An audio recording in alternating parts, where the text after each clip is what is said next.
Before we begin, a quick note on the record. This case is older, and some public reporting repeats the same details without always separating what was proven in court from what was argued, suspected, or later challenged. So, throughout this episode, I'm going to be careful with that language. When I say prosecutors argued something, that means it was part of the state's theory. And when I say the defense argued, that means it was used to create reasonable doubt. And when I say the jury decided something, that is where the court record takes over.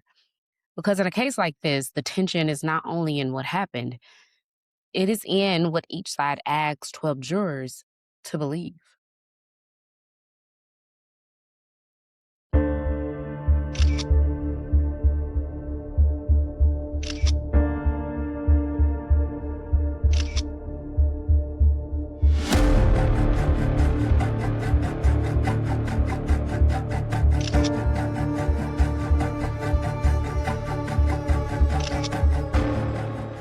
Some crime scenes that investigators walk into and immediately understand: a broken window, a missing purse, a forced door, a stranger's footprint in the dirt. And then there are scenes like this one: a locked office building in Baton Rouge, a young attorney's car still parked outside.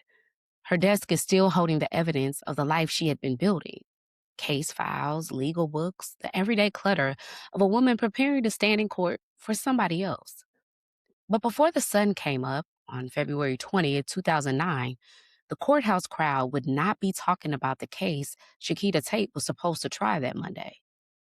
They would be talking about her. Because inside her law office, just blocks from the courthouse where she had made her name, Chiquita Tate was found dead. Not gently or quietly, not in a way that could be mistaken for anything except rage. She had been stabbed 43 times. That's graphic, and it tells us something. 43 wounds is not a clean escape. It's not a quick robbery gone wrong. It's not the quiet work of someone simply trying not to get caught. 43 wounds say contact. It says fury.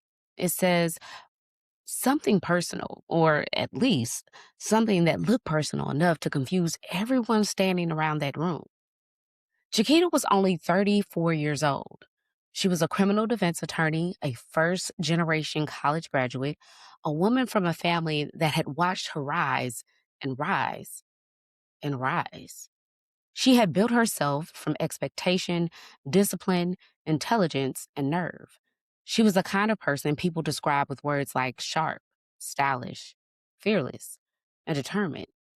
She defended people other folks had already judged.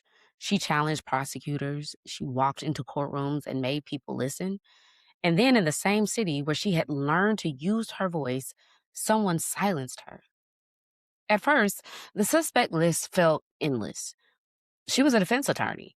She had clients, enemies. She had a personality big enough to attract admiration and resentment at the same time. There was a mysterious strand of long hair in her hand. There was a missing wallet tossed miles away. There were rumors, tips, old arguments, domestic calls, life insurance, and a marriage that people would later describe in very different ways, depending on which side of the courtroom they were sitting on. And standing in the middle of it all was her husband, Greg Harris, the man who said he bought her dinner that night. He also said he came back in the morning because she would not answer the phone. He called for help.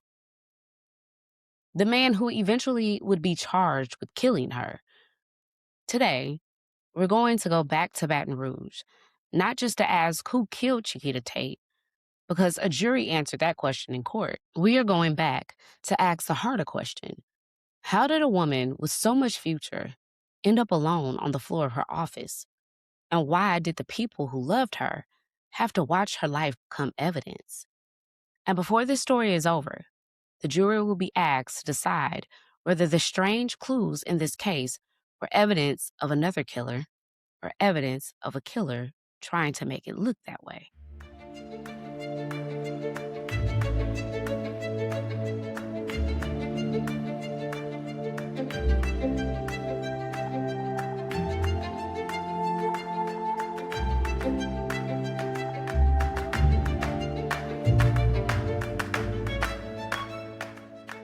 Before Chiquita Tate became the center of a murder investigation, she was the star of her family. She was one of seven children and raised in large part by her grandmother.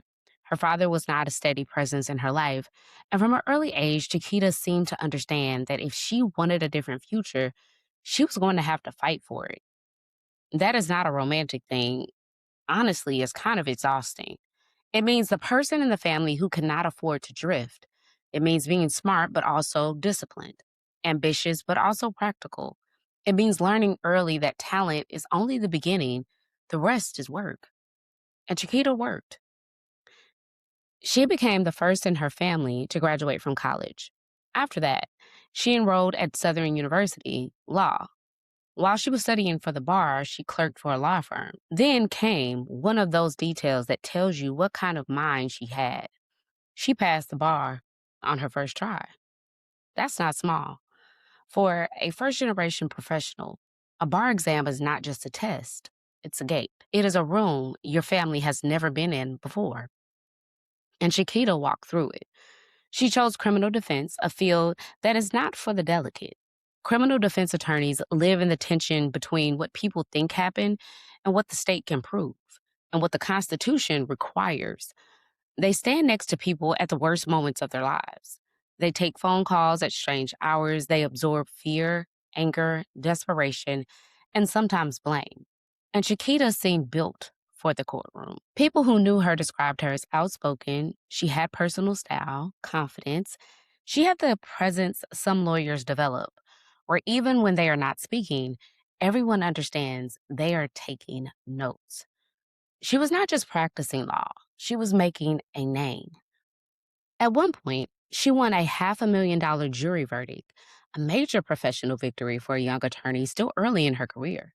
She eventually opened her own firm just blocks from the courthouse in Baton Rouge. It tells you how close her dream was to the center of power in the city. She didn't open an office far away and hope that the legal world would notice. She put herself near the courthouse, near the action, the doors she intended to keep walking through. Her sister Danita came to work with her as an office assistant, and that made the office more than a workplace. It became a family foothold. And then Greg Harris. The way their relationship began has almost become part of the story's mythology because it sounds like an opening of a movie. Listen, Chiquita was out running errands one day.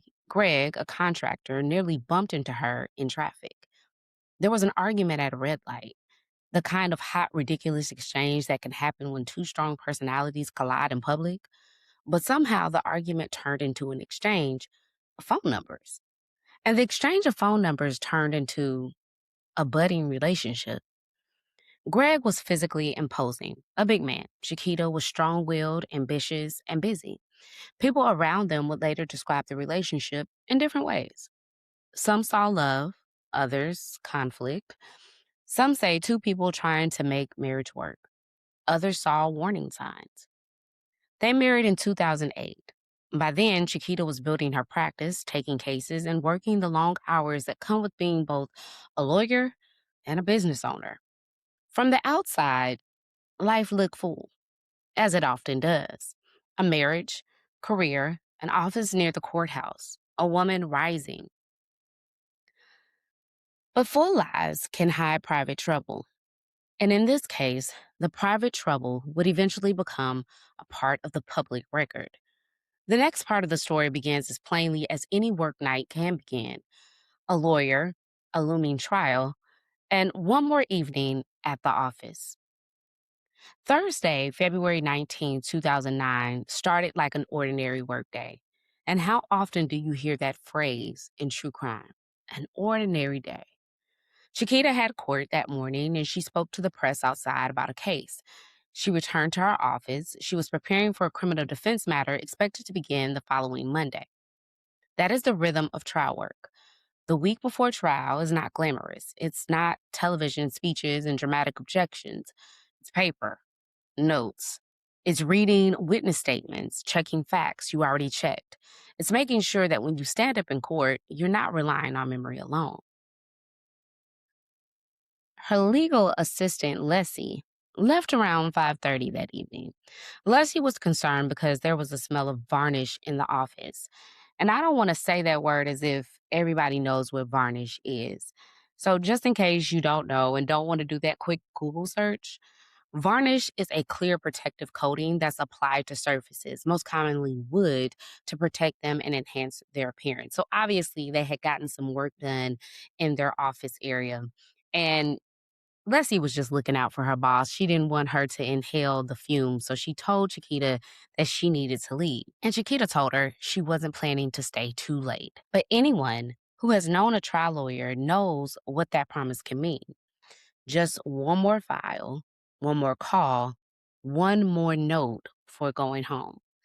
Around 7 p.m., Chiquita called Greg and asked him to bring her something to eat. According to Greg, he drove from their home to McDonald's, picked up burgers and fries, and brought the food to her office. He said Chiquita let him into the building. The building was important because after hours, it was supposed to be locked. Access was limited, and according to Greg, he saw other tenants inside as he and Chiquita headed towards her office. While there, they chit chatted, talked, and he said he ran downstairs on an errand for Chiquita. A client was expected to pick up money, deliver some paperwork. He said there were exchanges of pleasantries, and eventually he told Chiquita that he would see her when she got back home. Everything about that exchange, still ordinary. Greg said he went home around 8:30 p.m. After that, Chiquita did not come home. Greg later said he called her office several times, but there was no answers. Hours passed. Then came dawn. There is something uniquely terrifying about a phone that rings and rings when the person on the other end is supposed to answer. At first, your mind makes excuses. Maybe the ringer is off. Maybe she was driving, and maybe she fell asleep at her desk. Maybe she's annoyed and ignored the phone call. But eventually, excuses start to feel thin. Greg went to the office building. He could not get in, so he called 911, explained the situation. He also flagged down a nearby officer with the help of someone who worked in the building. Greg and the officer were able to gain access. Chiquita's car was still in the parking lot. Inside, the officer took one look and understood this was not a missing person situation anymore. It was a crime scene. Family and friends began arriving in the early morning. Among them were people who expected worry, maybe confusion, and the discovery that Chiquita had fallen asleep or left with someone. Instead, they were told she was dead. Not only dead, murdered. And from that moment, everyone wanted the same thing, an answer. But the answer would not come cleanly. What investigators saw inside of Chiquita's office was brutal.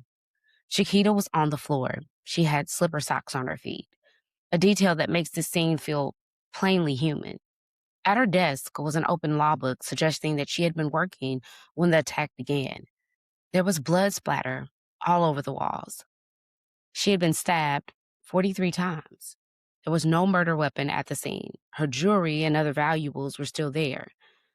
That mattered because, as one of the first things that investigators look for is if this was a robbery gone wrong. But that didn't immediately make sense. If someone came in for money or valuables, why leave obvious items behind? But her wallet was missing.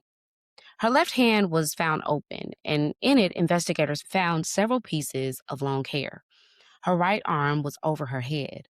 The hair became one of the most discussed pieces of evidence because it raised a possibility investigators had to consider.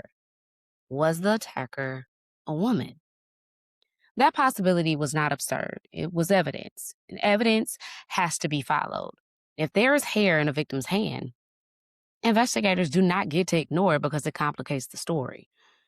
But the scene itself seemed to suggest a violent, overpowering attack. Police would later have to ask whether the hair was real evidence from a struggle, accidental transfer, or something planted to mislead them. There were other strange details.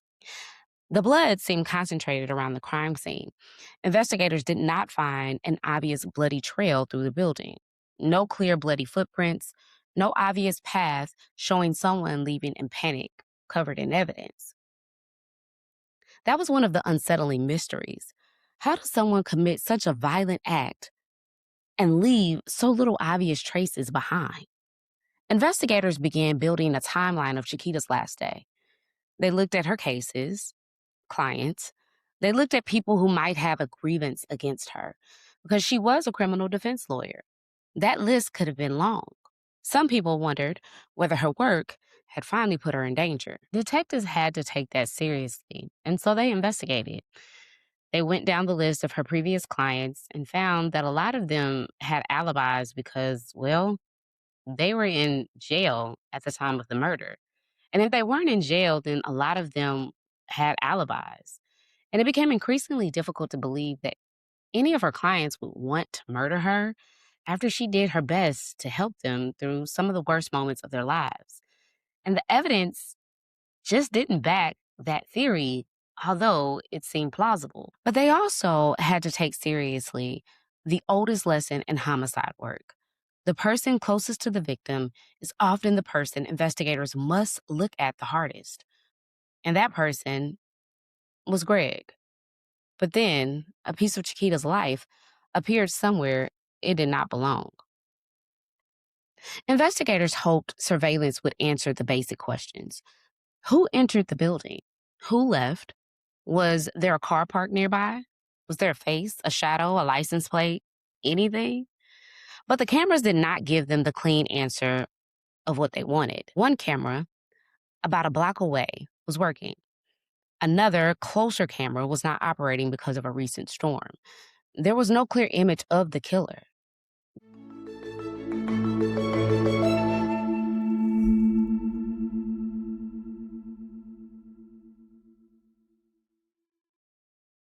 Then came a 911 call from a woman driving on Gadara Lane. She had found Chiquita's wallet in the street, and she recognized the name. She said she was familiar with Chiquita because Chiquita had recently spoke at her daughter's school and made quite an impression. Inside the wallet were Chiquita's identification and credit cards. That discovery raised more questions than it answered.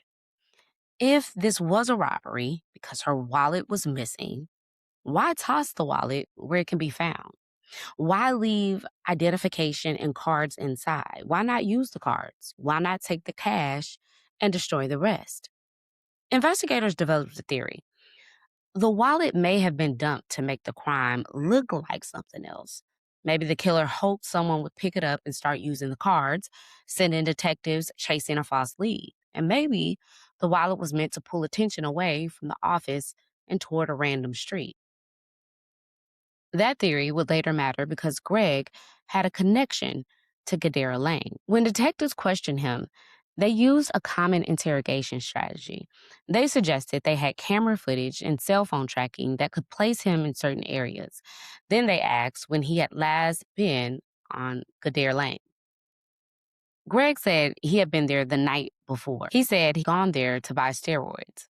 Given his size and appearance, investigators found the steroid explanation plausible on one level, but on another level, it placed him near the area where Chiquita's wallet was found. Was that honesty? Embarrassment? Coincidence?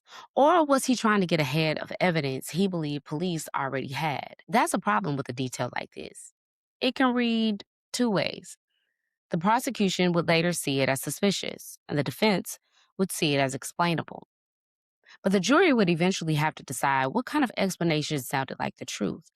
That is where the case starts to become more than whodunit. It becomes a question of interpretation. The same fact could be innocent, suspicious, or devastating depending on what surrounded it. Investigators searched the home Greg and Chiquita shared. At first, they didn't find the kind of obvious evidence people imagine in murder cases. No bloody clothing laid out in plain view, no knife sitting in the trash can, and no note of confession. But what they did find is signs that the marriage was not as simple as Greg first presented. In a closet, investigators found a recording of Greg and Chiquita arguing. Chiquita's sister knew there had been problems inside of the marriage. According to the account later discussed in this case, Chiquita told her sister on February 19th that she and Greg could not keep doing the married thing anymore. Greg's family saw it differently. His father reportedly believed their issues came from Chiquita's demanding schedule and the fact that she was often not at home because of work. Greg's brother believed they were trying to heal their relationship. That difference becomes significant later. We all know relationships can get off course and split in half. Now, one side presents the bad moments, the arguments, police calls, threats, the fear. The other side presents the good moments, shared plans, the ordinary affection, the reasons nobody should assume the worst. In Chiquita and Greg's marriage, there had been at least one domestic incident before the murder. 2 months before they married, a 911 domestic call was made. Chiquita accused Greg of hitting her, and charges were reportedly filed against them both. When Greg was questioned, investigators felt he became more hesitant. He did not describe the marriage as perfect, but he said they were trying to move forward despite their differences. He denied being violent, and he said he did not believe Chiquita was leaving the marriage and insisted they were still doing things together. She still had clothes at their residence. After police questioned Greg and got his explanation for their marriage and being on their lane, they arrested him on the warrant for his assault charge that he received during he and Chiquita's argument that resulted in both getting charges. They wanted to gather DNA evidence from him. He was later released. Shortly after he was released, a 911 phone call came in from Greg Harris reporting that someone shot into his bedroom window, and it was only because he was asleep that he survived. That will later become a part of the story in the trial. Prosecutors would later argue that Chiquita was making plans. One of the most significant details was that Chiquita had taken out a lease on an apartment. To the prosecution, that wasn't random. It suggested she was preparing to leave. And then you match that with the account that she said to her sister before she was murdered, and things start to shape up in a different picture. And if Greg knew or suspected she was leaving, prosecutors believe that gave him motive: control, jealousy, money, fear of losing her, a tale as old as time when we talk about true crime. The defense, of course, would challenge that interpretation. A lease does not automatically prove a plan to end a marriage. People separate temporarily, create space, and make decisions and then change them. Relationships are complicated. We all know that. And the defense would use that complexity to push back against a neat prosecution story. But homicide trials are not only about what happened in the final minutes, they're also about context. And the context was becoming darker. Still, if detectives were beginning to look harder at Greg, another lead was about to pull them in the opposite direction.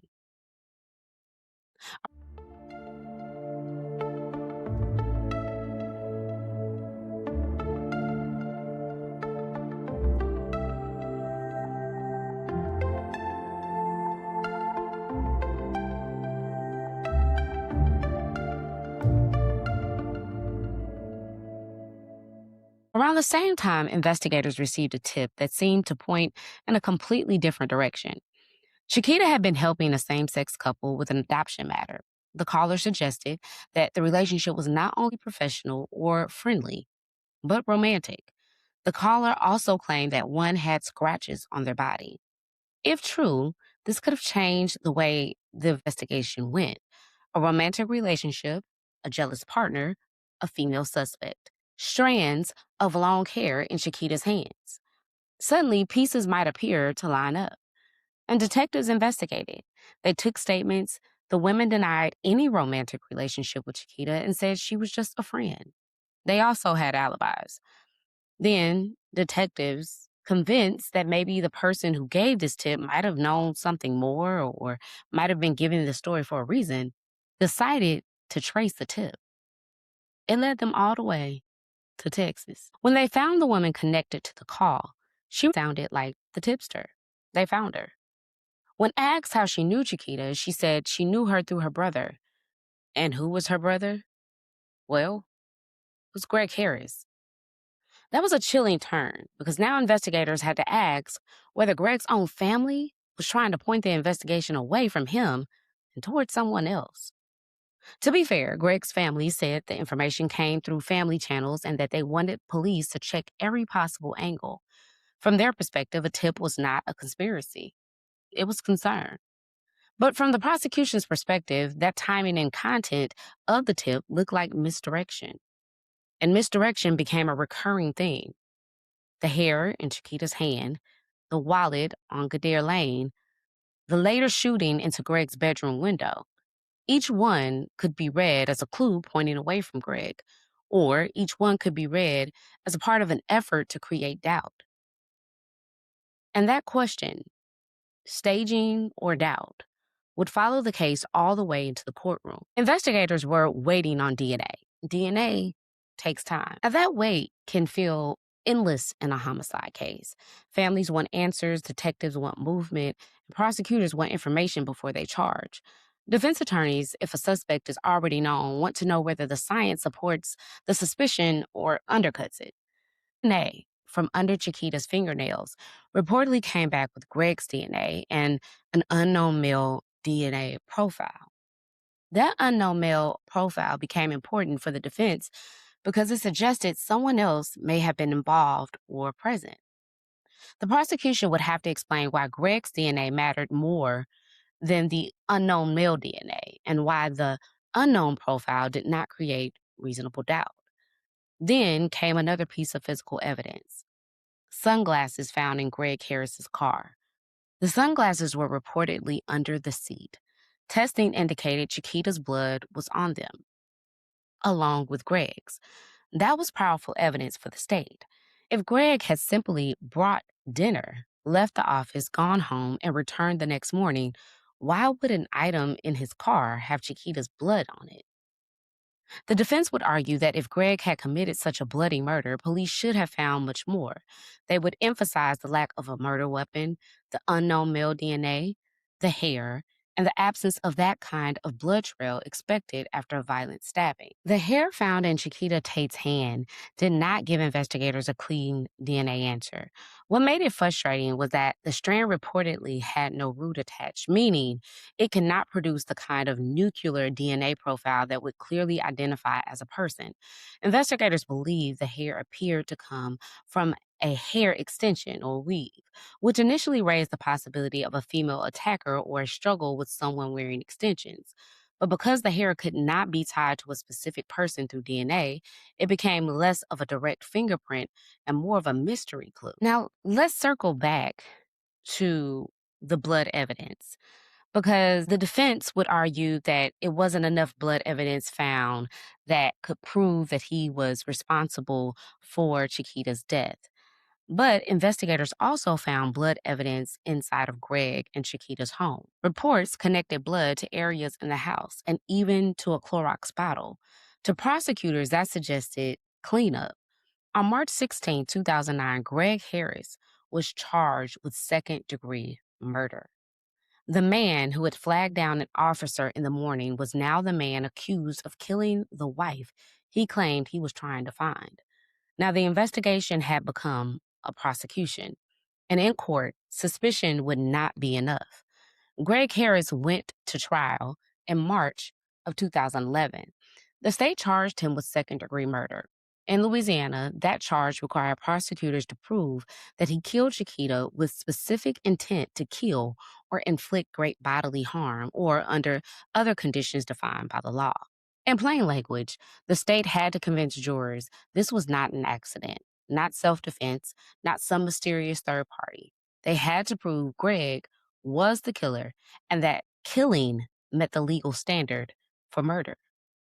That legal distinction is significant, especially as we just talked about the Carmelo Anthony case last week. A murder conviction would mean in Louisiana that the jury accepted not only that Greg killed Chiquita, but that the killing carried a level of intent required for second-degree murder. Manslaughter, by contrast, can reflect a jury's finding that a person unlawfully killed someone under circumstances that did not meet the full murder standard. Sometimes that means sudden passion. Sometimes it means jurors are convinced of guilt, but not convinced of the state's strongest version of intent. So from the beginning, the courtroom question was layered. Did Greg do it? If so, what exactly did the law call what he did? The prosecution's theory was direct. Greg did not want Chiquita to leave him. Their marriage was troubled. She had taken steps that suggested independence, and there was a possible financial motive because Greg stood to receive about $60,000 in life insurance. On the night she died, he had reportedly asked his boss about getting an advance or loan connected to his 401k, and his boss told him no. The state argued Greg was under pressure, emotional, financial, and marital pressure, and then they argued he snapped or acted with rage, but also with enough calculation afterward to stage parts of the scene. That combination is important. The state was not presenting Greg as a criminal mastermind who left nothing behind. They were presenting him as a man who, in their view, exploded violently and then tried to cover the explosion with confusion. The prosecution did not simply point to a bad marriage.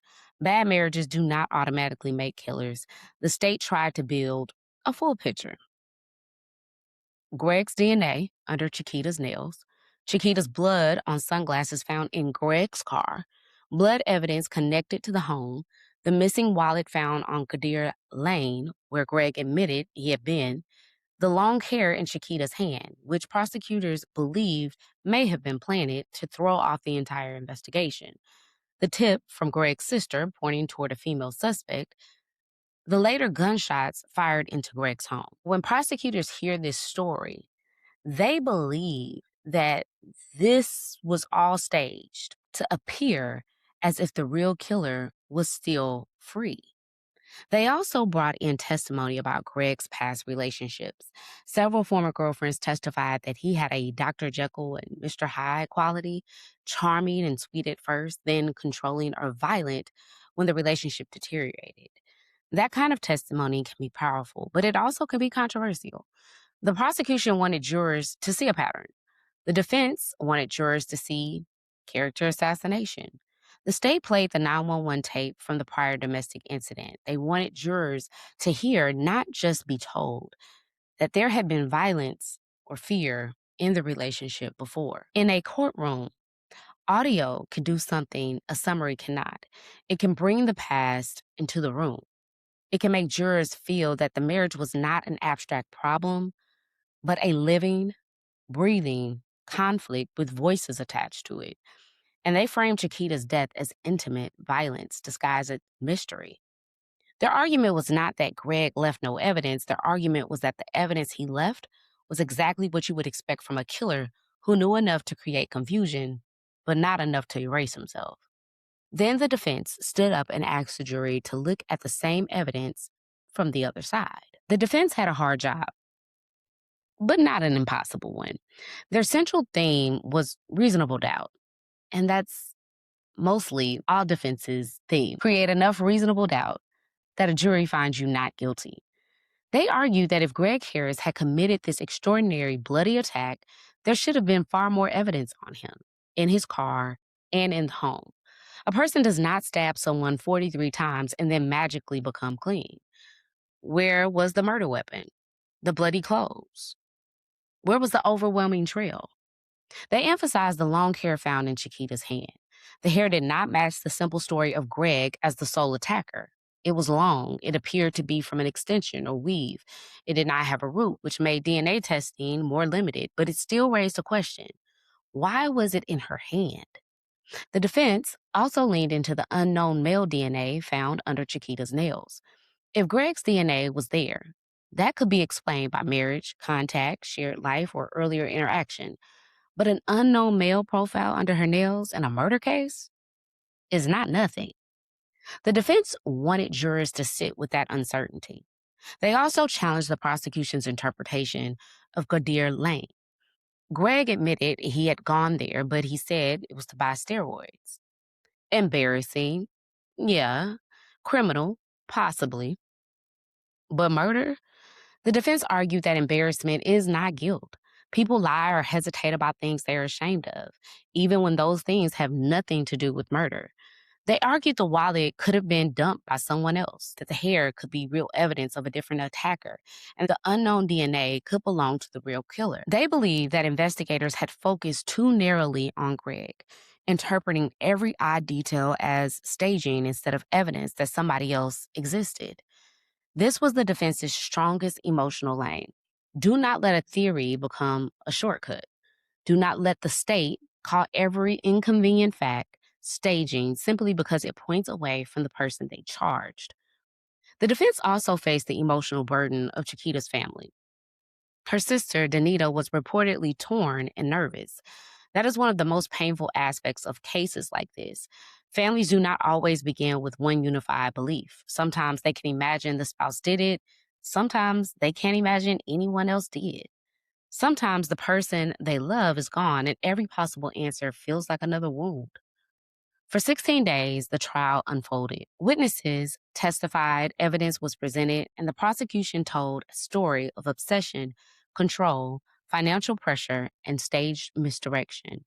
The defense told a story of incomplete evidence, alternate suspects, unexplained DNA, and investigative tunnel vision. Then the case went to the jury.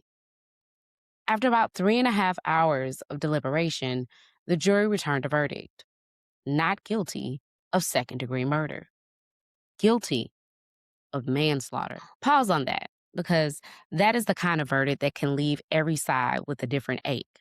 The verdict tells us something about the jury's thinking, even if we cannot exactly know what happened in the deliberation room. They believed Greg Harris was legally responsible for Chiquita's death, but they did not convict him of the highest charge the state pursued. In other words, the jury did not fully accept the defense's argument that Greg should walk free, but they did not fully accept the state's push for second-degree murder. Their verdict landed in the middle, and middle verdicts can be some of the hardest for families to process. For prosecutors, the verdict was confusing and disappointing. They believed the evidence proved murder. Manslaughter may have felt like the jury accepting the killer, but softening the legal category. For the defense, it was not an acquittal, but it was a rejection of the state's full theory. And for Chiquita's family, it was justice, and not enough justice at the same time. Greg Harris was later sentenced to 40 years. The sentencing details became part of later appellate litigation, including issues around parole eligibility. Greg Harris continued the fight. His conviction was upheld on appeal in 2012. That meant the reviewing court did not find reversible error sufficient to throw out the verdict. An appeal is not a second trial. The appellate court is not usually asking, would we have voted guilty? It's asking whether the trial had legal errors serious enough to undermine the conviction. That is a narrower question, and it is one reason convictions can survive even when a case still has unanswered questions. Now, you remember I said he was initially sentenced to 40 years without the possibility of parole, but he was resentenced to 40 years with the possibility of parole. But the case didn't end there. By 2015, Harris was working with another lawyer to challenge the conviction altogether. One argument focused on the trial judge. Before trial, the judge had disclosed a connection to Chiquita. Chiquita had once been her law clerk. The defense did not object at the time, and Harris's trial lawyer later said he believed that the judge was fair during the original trial. But the later challenge claimed there was more. Harris's new lawyer argued that Chiquita had also represented the judge in a civil matter, and that this should have required the judge to recuse herself. That kind of argument is not just technical. Courts depend on public confidence. A judge does not only have to be fair, the proceeding also has to appear fair enough that the public can trust the outcome. But legal challenges like this often face the higher bar, especially when the defense had a chance to object before trial and did not. Greg's family also said they received letters claiming someone knew who the real killer was, and investigators and prosecutors maintained they had the right man. Those two claims sit on the opposite sides of the same locked door. On one side, a family saying there is more to know. On the other, state saying the case was solved. In April 2016, a Louisiana district court denied Harris' petition for a new trial. Takeaway.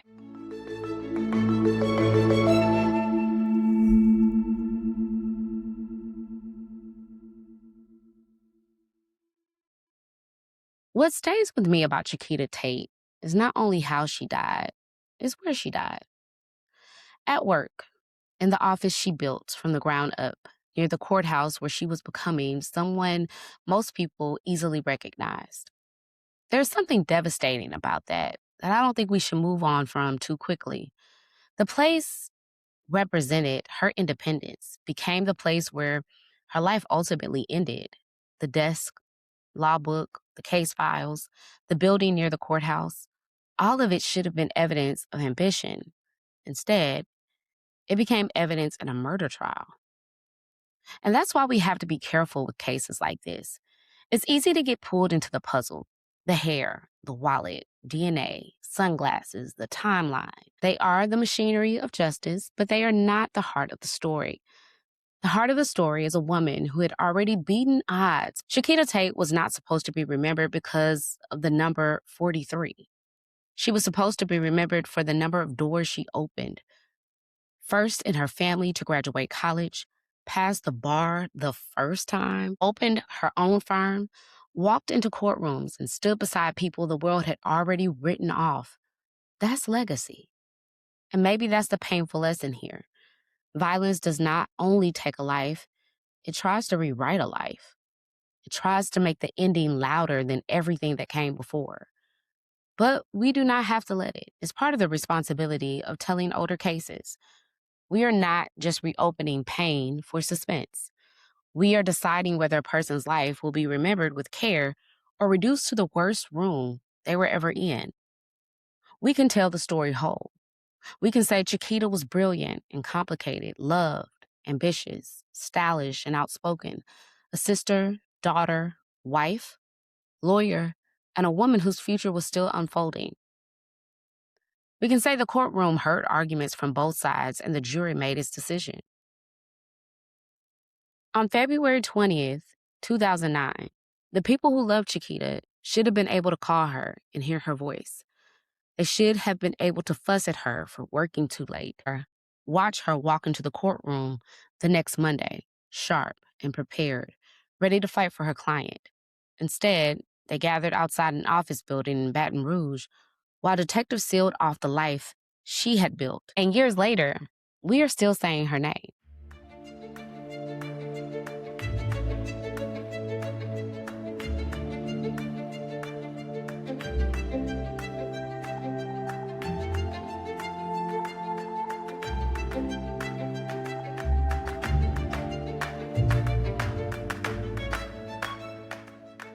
For this week's True Crime and Current News, we're revisiting the case of Alexis Crawford, a case that many of you remember from 2019.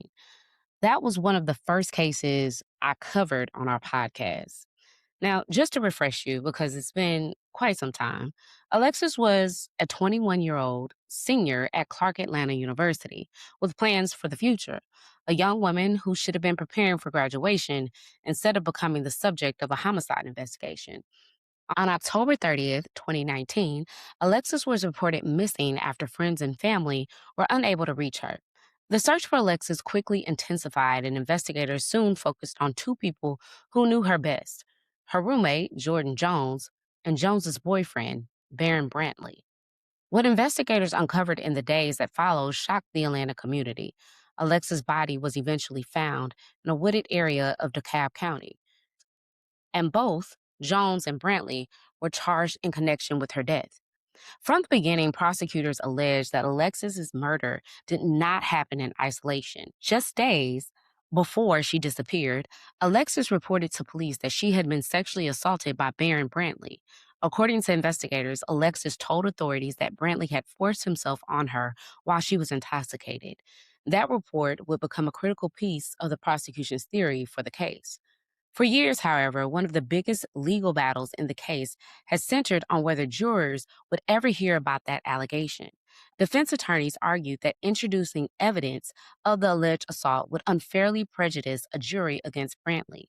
Prosecutors, on the other hand, argued that the allegation wasn't just some unrelated event from the past. They maintained that it helped explain the conflict, tension, and motive that ultimately led to Alexis's death.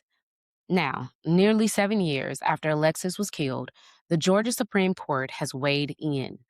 In a unanimous decision released this week, the court ruled that prosecutors can present evidence related to Alexis' sexual assault report at trial. The justices concluded that the alleged assault was so closely connected to the events surrounding the murder that it could not be separated from the story prosecutors intended to tell. In legal terms, the court found the evidence to be inextricably intertwined with the homicide case. So, why does that matter? Because motive can be one of the most important pieces of a murder trial. Prosecutors allege that Alexis' decision to report the assault created a chain of events that culminated in her death. According to court filings, Alexis returned to the apartment intending to confront Brantley after making the report. Prosecutors contended that an argument followed and that Alexis was ultimately killed. They allege Brantley strangled Alexis while Jordan Jones assisted in the crime and subsequent cover up. This ruling is a significant victory for prosecutors because it allows them to present what they believe is the complete context surrounding Alexis's murder. Jurors won't simply hear about the final hours of Alexis's life, they will also hear about the conflict prosecutors say set everything in motion. The decision comes after another recent appellate victory for the state involving recorded jail calls that prosecutors hope to introduce at trial. Those calls, along with social media messages and other evidence, have been at the center of years of pretrial litigation. In fact, one of the most frustrating aspects of this case has been the length of time it has taken to reach a trial. Alexis was killed in 2019, yet here we are in 2026. Her family is still waiting for a jury to hear the evidence, and that's really the larger story here. While these rulings are important, they are also reminders of how slowly the criminal justice system can move. Appeals and evidentiary challenges are designed to protect a defendant's constitutional rights, and those protections are significant. But for families, each delay can feel like another year without answers, another year without accountability, and another year of reliving trauma. I'll continue following this case and any developments regarding a trial date. Before we go, I just want to take a moment to say thank you. The love and support you guys have shown me over the past couple of weeks has been more than what I can put into words. Those were the moments where I was able to get as much feedback as possible to get through the recordings. Your messages, your well wishes, and patience and encouragement truly carried me through all the past 2 weeks, y'all. I also want to thank you for the incredible engagement across all of our platforms. Whether you've been commenting on Facebook, sharing clips on TikTok, sending messages on Instagram, or simply just listening every week, thank you. I see your comments, I read your messages, and I am grateful for every single one of you. And thank you especially for the response to last week's episode. The conversations you all started in the comments were thoughtful, respectful, and deeply engaging. One of my favorite things about this community is that we're able to discuss difficult topics while still listening to one another. And I appreciate each of you who took the time to share your perspective or just simply leave me a comment. If you haven't already, please continue to help us grow by sharing this episode with a friend, family member, coworker, anyone who enjoys thoughtful true crime content. Word of mouth remains one of the best ways to support an independent creator like myself, and every share helps Murder in the Black reach new listeners. And for those of you who are subscribed to our paid content, don't forget that my behind the scenes reflection on attending the Carmelo Anthony trial is available now. I also hope today's discussion of the appeals process through the Chiquita Tate case provided some context for listeners who have been following and who are going to continue to follow the Carmelo Anthony case. While every case is different, understanding how appeals work can help us better understand some of the legal steps and challenges that may lie ahead as that case continues to move through the justice system. If you enjoyed today's episode, please rate and review Murder in the Black wherever you listen to podcasts. Follow us on Spotify, Apple Podcasts, YouTube, Facebook, Instagram, TikTok. Come on. Y'all know what to do now. Don't play with me. As always, guys, take care of yourself, take care of each other. And until next time, meet me here next Thursday. This is Murder in the Black.